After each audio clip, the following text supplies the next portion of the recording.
Les nuits de pleine lune et de nouvelle lune ne sont pas plus spéciales que d'autres, sauf si tu décides qu'elles le sont.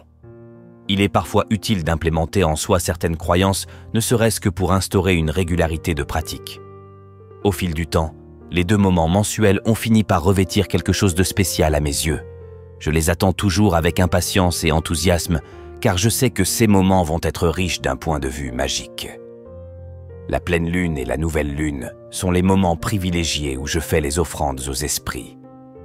En pleine lune, mon rituel se place particulièrement sous l'influence de Lucifer, en nouvelle lune sous l'influence de Lilith. J'invite également toujours à mon festin le démon avec lequel j'ai le plus d'affinité à ce moment ou celui avec qui j'ai envie de faire plus ample connaissance. En général, j'effectue ce rituel à partir de la pleine lune et ce, pendant 3 jours.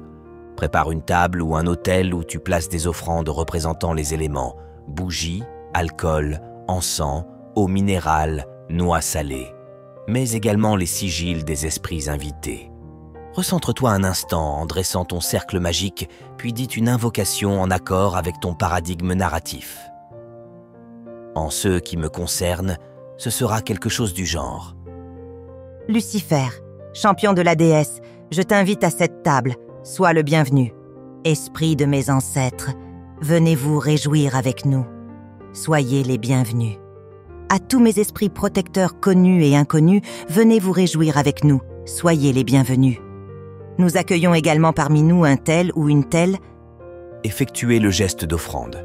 Fais brûler de l'encens, verse tes libations dans un bol prévu à cet effet, tiens ta lumière en l'air, dispose tes coupes d'alcool. Fais ce qui pour toi symbolise une offrande. L'important est de signaler aux esprits que l'offrande est faite. Et dis tout en visualisant que les offrandes surgissent et imprègnent tout l'espace. Offrandes de terre, d'eau, de feu, d'air et d'éther. Profitez, profitez. Amis et famille d'esprit, je suis reconnaissant pour votre bienveillance passée. Profitez, profitez. Esprit des morts et âmes piégées dans les espaces intermédiaires, gardiens de cette terre et protecteurs des vents. Profitez, profitez. Gardiens et familiers, soyez comblés. Merci pour votre aide. Profitez, profitez. À chacun de vous, j'offre des trésors inépuisables, des substances et plaisirs délicieux.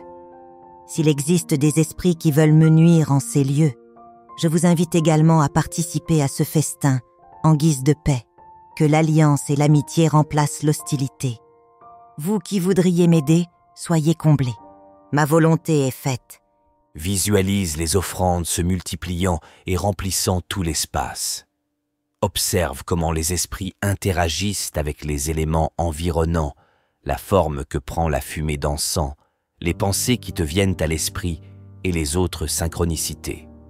Apprécie les offrandes, sois satisfait, comblé et joyeux comme si tu partageais un bon repas avec des amis, car c'est exactement ce que tu es en train de faire. Il m'arrive d'ailleurs de manger quelques noix et de boire une gorgée ou 2 d'alcool en guise de partage. Quand tu le sens, clôture avec une déclaration du genre « Honorés invités de ce temple, notre festin touche à sa fin. Prenez votre dernière part de ces plaisirs et partez en paix. Retournez dans vos demeures et habitations en gardant l'heureux souvenir de cet instant. Agissez à jamais comme amis et aide. Accomplissez tous les actes qui vous ont été confiés par le pouvoir de la main et de l'œil et l'arcane de l'art sacré. C'est fait. » Quand les esprits sont partis, éteins la bougie et l'encens. Débarrasse-toi des offrandes de nourriture de la façon la plus pratique pour toi y compris, en les jetant à la poubelle. Ce n'est pas du gaspillage puisqu'on disait que les esprits avaient vidé la substance magique de la dite nourriture. Il m'arrive de verser la cire encore chaude dans l'eau très rapidement. En séchant, elle va prendre des formes dont l'interprétation spontanée peut être parfois très parlante. Enfin, claque des mains, rigole un bon coup et passe à autre chose.